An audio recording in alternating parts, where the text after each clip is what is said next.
Guys আজকে আমরা বিজ্ঞান মেলাতে একটা ছোট বাচ্চার আমরা একটা আইডিয়া দেখব। সো ও কি বানাইছে আমরা ওর থেকেই শুনি। আচ্ছা, তোমার এই প্রজেক্টের কাজ কি, আর এটা কিভাবে কাজ করে তুমি একটু আমার অডিয়েন্সের বোঝাও।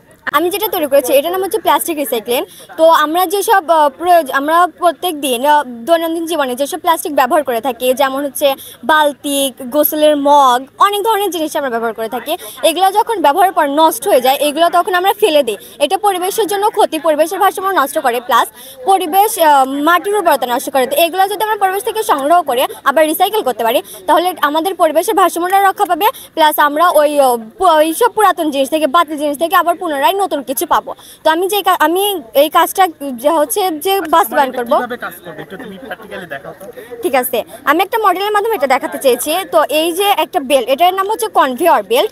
এই বেল্টের মাধ্যমে, এই বেল্টের উপর যদি আমরা কোনো পরিত্যক্ত প্লাস্টিক দেই তাহলে এটা ঘুরে এই হচ্ছে ট্রাঙ্কে পতিত হবে, আর এটা থেকে কনভার্ট হয়ে এই হচ্ছে ট্রাঙ্কে আসবে। এর ট্রাঙ্কের কাজ হচ্ছে প্লাস্টিকগুলো টুকরো টুকরো করা, আর এখান থেকে কনভার্ট হয়ে ওয়াশারে ঢুকবে, আর ওই ওয়াশারের কাজ হচ্ছে ওইসব প্লাস্টিকগুলোকে একদম পরিষ্কার করা।